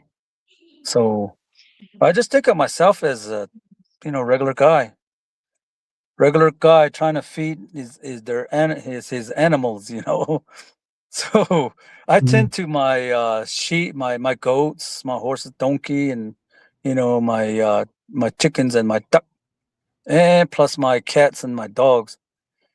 And I call my 10 chihuahuas desert piranhas, which was given to me by another guy, another researcher. You're like, you have all those desert piranhas. Yeah, that's what they are. And I noticed that if you have like maybe 5 or more chihuahuas and they get mad or they bark and all of that, first thing you're going to look at is your ankles. And I never seen no husteen anymore. I would let them out and they'll be all like, oh, bunch of noise all at one time. So that's what I call them, my desert piranhas. And they'll chew at the feet until I guess it's all chewed off or something like that. And you could hear before, I used to hear when I take out my chihuahua, on top of that, I would hear boom, boom, boom, boom, boom. Something running away. They would know too. Even from inside the house, they would know. And here I'll be watching YouTube or TV. I like Star Trek, so I've gone through all the reruns, and then for 3 years now, I've gone through all of that. I'm a Trekkie, so that's the reason why I say, you know, when it comes to UFO, they're gonna teleport me up there, probe me, and throw me back down. You know, I'll be walking around with a glitch or something like that. So, Glow in the so dark. yeah. So, and then while everybody's running, you know, I'll be hopping. Anyways, as for the little people, I never knew that they moved under my mobile home. And late at night, I would hear something crawling around on the pipes or on the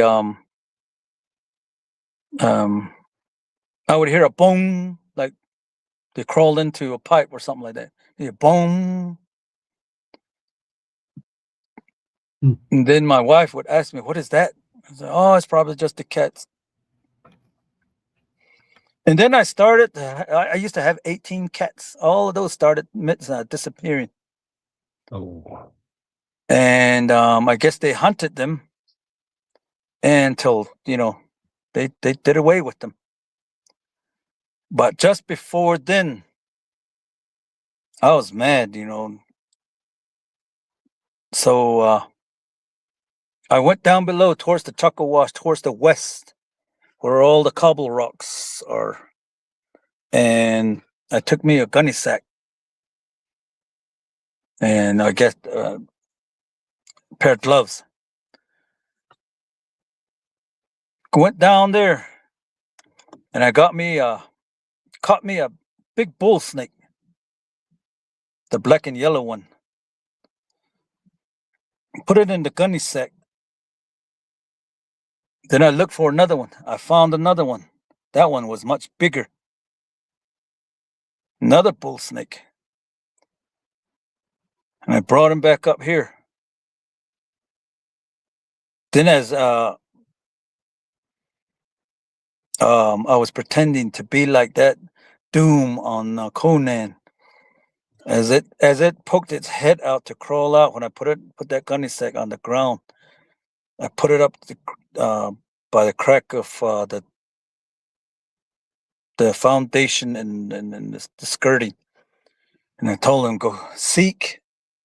And then they kind of pushed it in there, and it crawled in there. Then I told the second one that, "Seek, go find some food." And went in there, and I guess they got eliminated. I don't know. All those little people, because I have pictures of those too.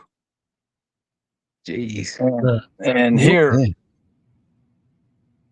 one running towards the camera, two of them running away from the camera, and all of that, and all of that. But before then, I was asleep, and my wife went on a seminar or something like that. I was asleep on the bed, and I had my arm like hanging off the bed like this, you know, all straight out like this. I was laying on my shoulder,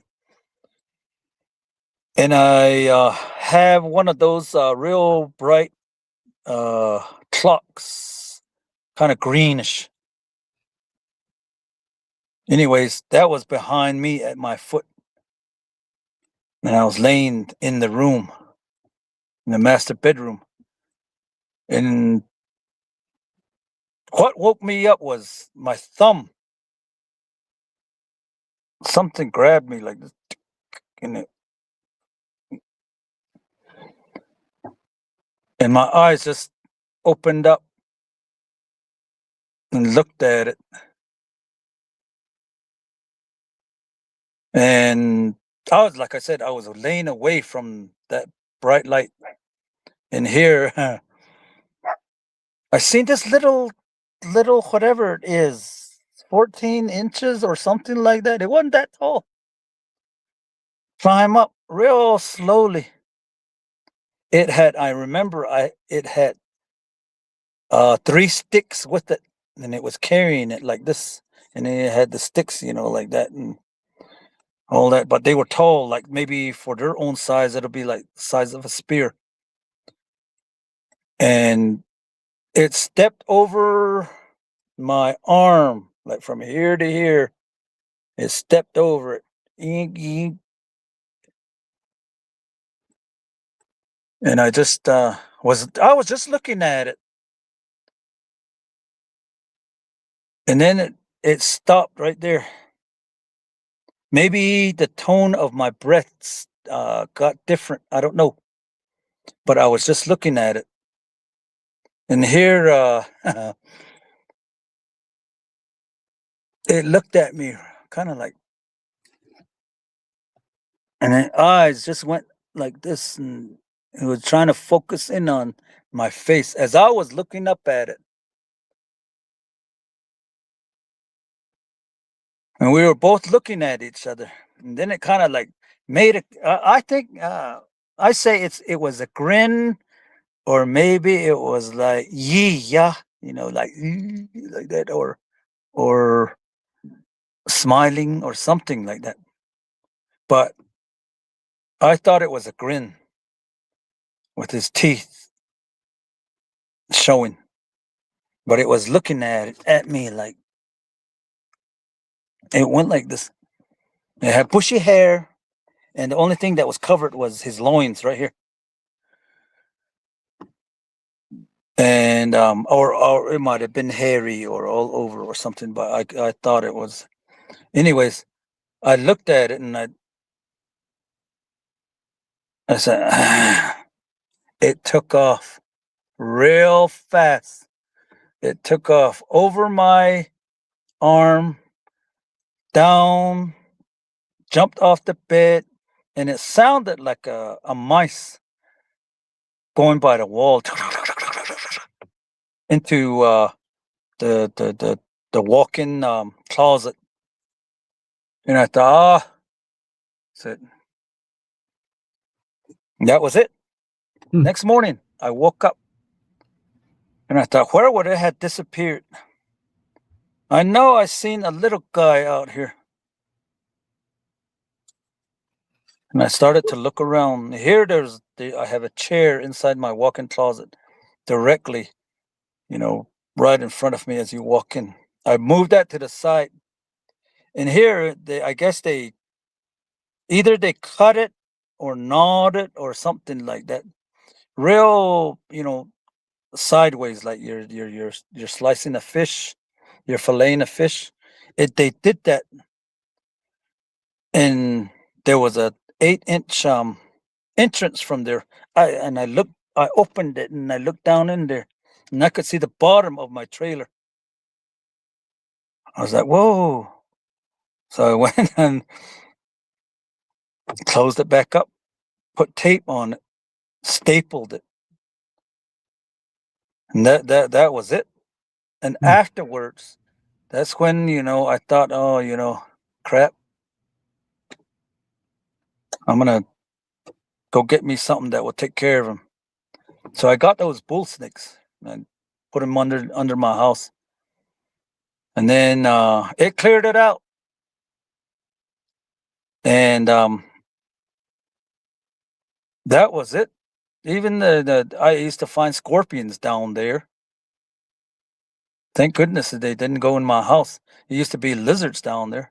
It cleaned it all out, those 2 bull snakes. And they moved off somewhere. So these little people, were they let's say a comparison, like the size of a man to the roof of the house? Do you think that's the how small the thing was compared to the bed? Yeah. So it's like literally a human jumping off a house and running off, huh? Yeah. Wow. Just jumping off and then taking off. It was like that. Now I was surprised. Hey, and I told my wife, we have little people. She even got more scared. So then, that's what I noticed. So I stopped telling her. Then when she would ask me, where are you going? I'm going outside. What are you doing with your rifle, your 22 piece shooter? I'm going to shoot somebody's ankle. It's like that. And I've been asked, we don't believe you that you shoot at these Bigfoot. I said, well, you may not believe me that I shoot at them, but I shoot where it will hurt if I see one. Because one was inside my trash dump on the other side, on the south side, and it ran away like this. And I shot at it. That's when it took off. It was gone. But as I spotlighted it, it was running like, or rather like this, like straight up in the air. And when I shot at it, it took off. It just went, the arms came down and that was it. It was gone into the darkness. And they came around anytime they wanted to come around. They weren't scared of me. So that was that, that's the Bigfoot, and then also the Littlefoot. I don't know what happened to them. Maybe they got all eaten, or they got scared, or something like that. I would figure for little people, for being a little person, and you see a bull snake, which is like maybe 3-inch big and about maybe 21 inches long. That would be looking like an anaconda, I'm just figuring. I just thought about it like that. Interesting.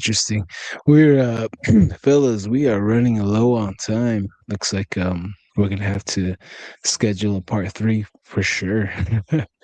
Randy, thank you for them stories and your time here. Darren, what were you gonna say? Go ahead.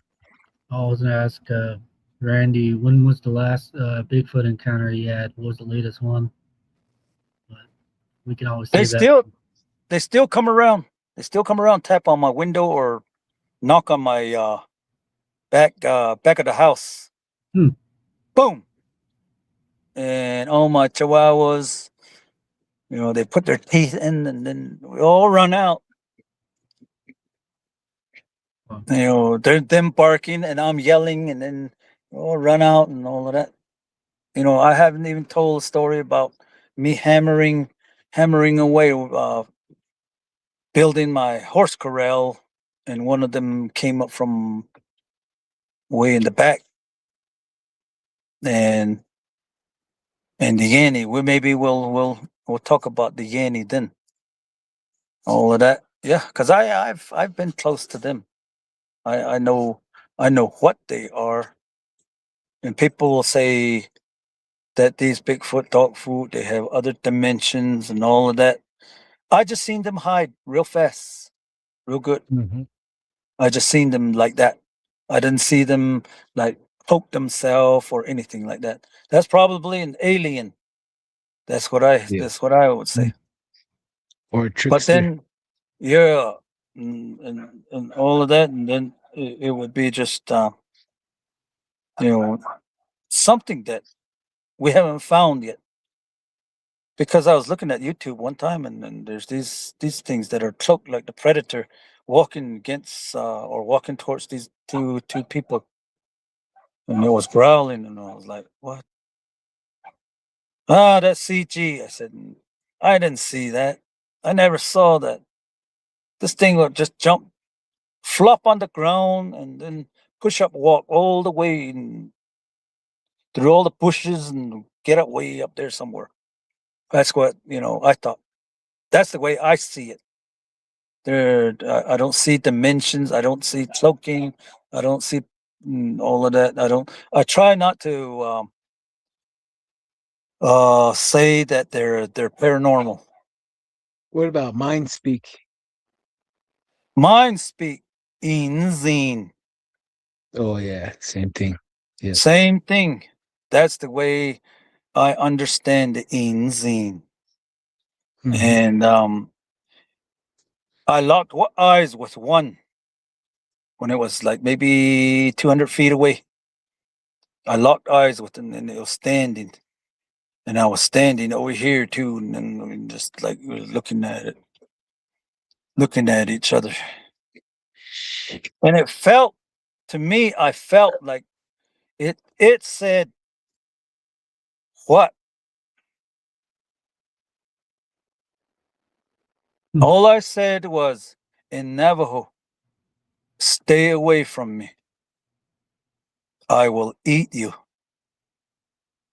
Because that comes from the old traditional protection way of psyching yourself out. That's the thing. And that's what I said. And in other words, Yeitso used to say that to people. Don't look at me, I'm going to eat you. Or if I find you, I'm going to eat you.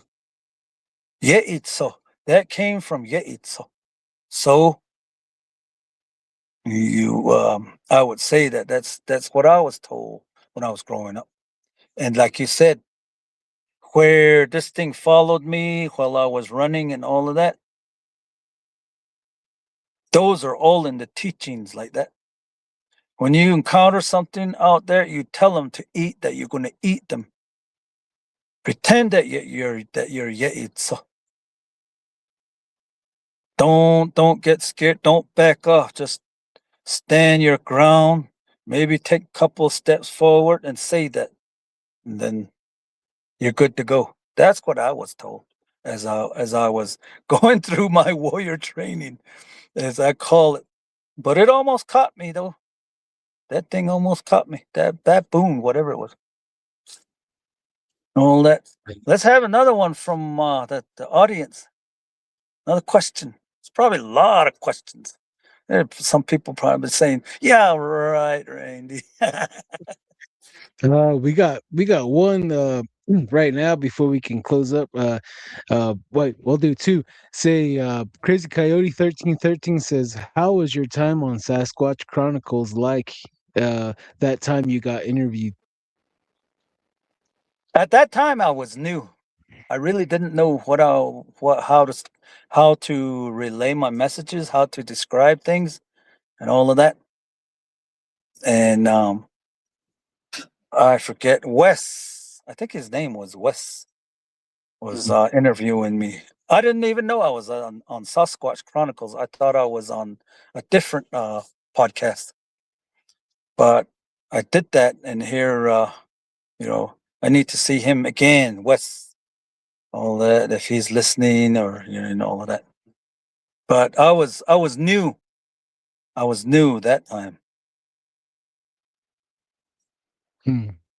Awesome. And we got another question for you. The Sidriguili 8381. Hey, Caveman, have you ever met Leonard Dan? Leonard Dan, I met him in Aztec when we were going through finding Bigfoot.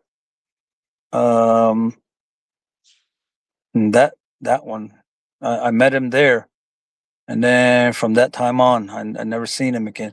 I want to see him again. I want to talk with him. Compare, because that's what we do as researchers. We compare. What did you see? What did you think? And then how did you see it? Things like that. Just like the questions that you guys are asking, and these people that are asking. I think Leonard Dan, I'm not sure how many years ago he left.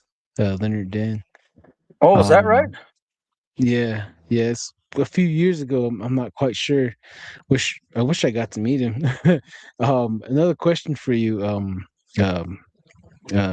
Will you be at the Dulce meeting in August 14th to the 17th?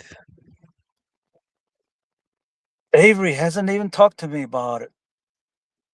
Oh, okay. I'll remind him. See what we got going on, because if I'm going that way, I wouldn't mind. I can scoop you up on the way out there to Dulce Apache Reservation. Mm-hmm. Yep. Yes, sir. That's what we got going on in the future, but definitely I think next week we'll see if the next guest is going to confirm if they're going to come or not, but we definitely want to bring you back for a third, fourth time, 10th time.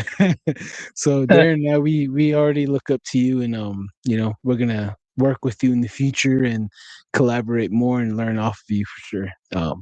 So guys, we're running low on time here. Randy, is there any shout outs you want to say hi to anybody out there listening?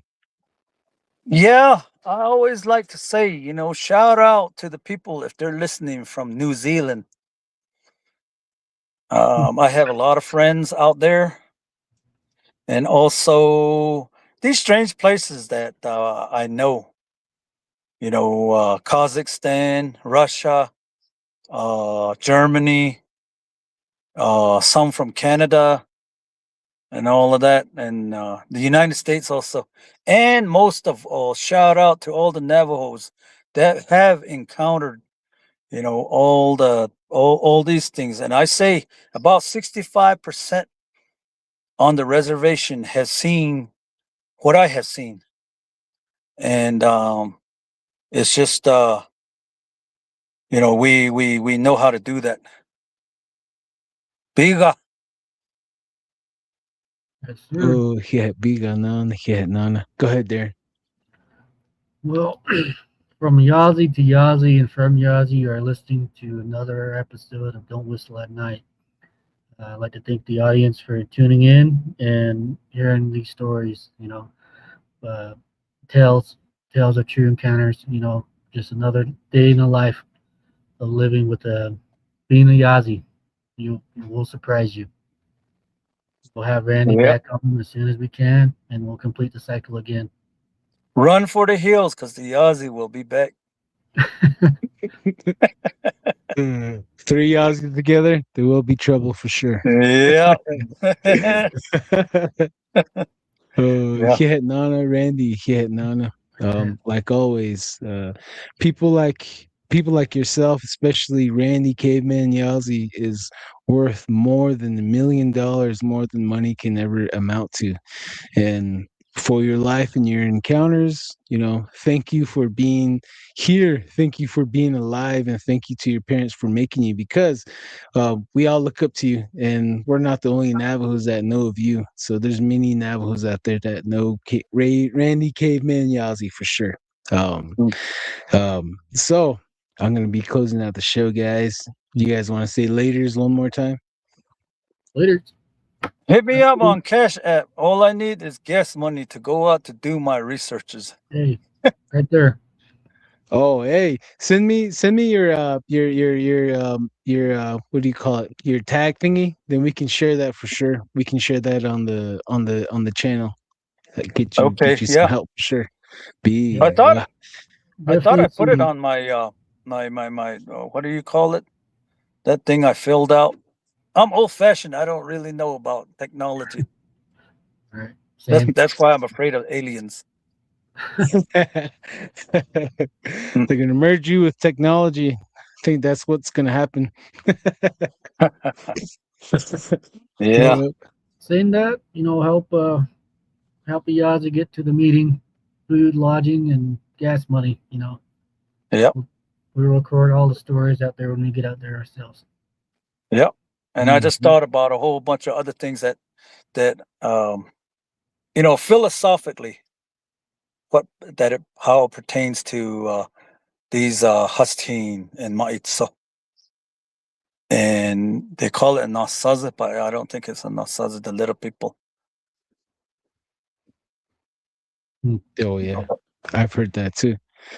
There's many different types of little people, and the jury's still out on them. The one I seen it had elf ears and a pointy nose, like when you said sticking out straight. It wasn't curved; it was pointing out, and it had its own style of clothing. That and Hell Cheetah. But I think if we all come together, we all can exchange notes and ideas and evidence. I'm pretty sure we can get closer on pinpointing what kind of little people we got on the reservation. I know we got gnomes, so that's one thing to toss out there. Yep. So, yep. All right, Yeah. guys, I'm gonna bring this in for landing right now. So, all I'm right. going there. Thank I'm you. going there. Go ahead. All right. Thank you guys. All right. Thank you for tuning into Don't Whistle at Night. We have been broadcasting live here on the United Public Radio Network, 107.7 FM in New Orleans. I'm your host, Don Yazzie. Goes Darren Yazzie. Yep. And then Randy Caveman Yazzie right here. From us to all of you out there, take it easy. You guys stay lovely.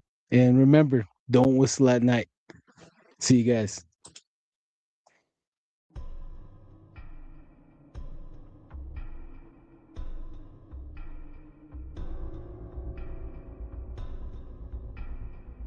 Welcome to Don't Whistle at Night podcast, where Navajo legends echo in the shadows.